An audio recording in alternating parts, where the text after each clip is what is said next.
আসসালামু আলাইকুম ভিউয়ার্স, সবাই কেমন আছেন? আজকে আমি দেখাবো এক্সপার্ট ডিজিটাল স্কেলের ক্যালিব্রেশনের কোড। অনেকেই এটার ক্যালিব্রেশনের কোডটা জানেন না, অনেকে বিভ্রান্ত হয়ে যান যে কি করবেন। এটার সার্কিট বোর্ডটা এই ধরনের। এটা মোটামুটি অনেক কাজ করা হয়েছে, মানে আমি কাজ করি না, এটা বাইরের থেকে একজনকে দেখাইছে, এক টেকনিশিয়ান ভাই এটাকে অনেক কাজ করছে, পরিশ্রম করছে, কিন্তু তারপরে কাজ হয়নি। তা আমার কাছে এই সার্কিটটা ছিল। আমি একটা নতুন সার্কিট লাগাইছি, এখন এটা ক্যালিব্রেশন করতে হবে। তা ক্যালিব্রেশনটা আমি আপনাদেরকে দেখাবো, এর জন্য আমি ভিডিওটা করলাম।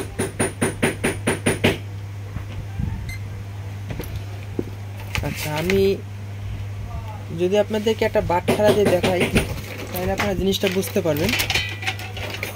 আচ্ছা, আমি 10 কেজিতে আপনাদেরকে দেখাই একটু, 10 কেজি দিলে কতটুক দেখায়। আচ্ছা, 10 কেজি দিলাম, দেখাচ্ছে আপনার 9 কেজি 400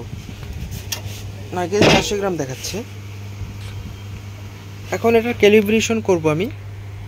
এটা ক্যালিব্রেশনের কোড আপনার 2069 ট্রে। এখানে হাফ জিরো আসবে, তারপর 1, তারপর 10। আচ্ছা, এখানে 2 আসবে, নিচে ডট ডট আসবে। আর এই যে 1 গ্রাম 2 গ্রাম 5 গ্রাম আপ ডাউন করতেছে, এটা ফ্যানের বাতাসের কারণে। আচ্ছা, তারপর আমি 10 কেজি বাটখারা দিলাম। 10 কেজি বাটখারা দেওয়ার পরে আমরা টিয়ার বাটনে চাপ দেব। আচ্ছা, এখানে 10,000 লেখা আসছে, মানে আমি 10 কেজিতে ক্যালিব্রেশন করতেছি। যদি আপনারা 5 কেজিতে করেন তাহলে 5,000 দিবেন, যদি 2 কেজিতে করেন তাহলে 2,000 দিবেন। আমি 10 কেজিতে করতেছি, এর জন্য এখানে 10,000 লিখে দিচ্ছি। 10,000 লিখে দিয়ে টিয়ার বাটনে চাপ দেব। আচ্ছা, তারপর 30 কেজি স্কেল, এখানে 30,000 লেখা আছে। তারপর আমি 30,000 চাপ দিয়ে দেখাই দিচ্ছি, ঠিক আছে? 30,000, তারপর টিয়ার।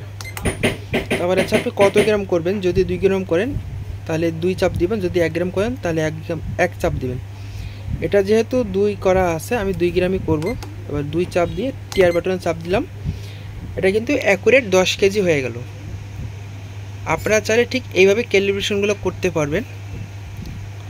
যদি ভিডিওটা ভালো লাগে অবশ্যই কমেন্ট করে জানাবেন এবং চ্যানেলটি সাবস্ক্রাইব করে পাশে থাকবেন। সবাই ভালো থাকবেন, আল্লাহ হাফেজ।